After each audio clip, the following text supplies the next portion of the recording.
अस्सलाम वालेकुम, मैं हूँ सामिया और आप देख रहे हैं मेरा यूट्यूब चैनल देसी चूल्हा। आज मैं बनाने जा रही हूँ एग फ्राइड राइस और वो भी घर के बचे हुए चावलों से। चलाइए शुरू करते हैं। मैंने एक कढ़ाई ली है और उसमें तकरीबन 4 खाने के चम्मच ऑयल के शामिल किए हैं और साथ ही मैंने उसमें अदरक लहसुन का हाफ़ टी स्पून जो है वो ऐड किया है और उसको तकरीबन लाइट ब्राउन करना था। और साथ ही 3 अंडे मैंने अच्छे से फेंट कर डाले हैं।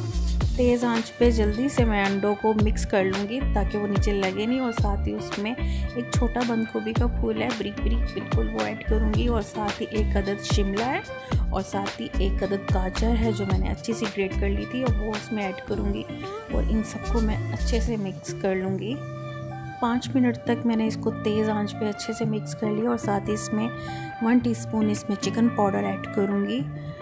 और मैंने ज़्यादातर इसमें घर की चीज़ें ही यूज़ की हैं, ज़्यादा सब्जियों को कम ही यूज़ किया है ताकि बच्चे इसको इजीली खा लें। और साथ ही 1 टीस्पून मैंने इसमें काली मिर्च का ऐड की है और उसको भी मैंने अच्छे से मिक्स कर लेना है इन सबको। 1 टीस्पून इसमें नमक जाएगा और हाफ़ टी स्पून इसमें गरम मसाला। और इन सबको अच्छे से मिक्स कर लूँगी। और जब से सब कुछ मिक्स हो जाएगा तो चावल ऐड करूँगी। और साथ ही इसमें मैंने 1 खाने का चम्मच चिली सॉस और 2 खाने के चम्मच इसमें सोया सॉस मैं इसमें ऐड करूँगी एक अच्छा लुक देने के लिए।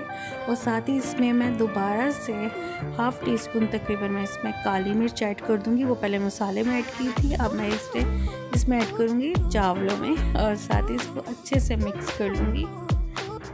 तेज़ आंच पे ही मैंने चावलों को अच्छे से मिक्स कर लिया था क्योंकि चावल तो पहले से ही पके हुए थे। और मसाला जो था उसको ज़्यादा पकाना नहीं था ताकि ये सब्ज़ी जो ज़्यादा पानी छोड़ देती है। और चावल बिल्कुल पक के तैयार हो गए। आप इसी तरह से बनाइएगा और बच्चों को दीजिएगा, बहुत पसंद आएंगे, यकीन माने।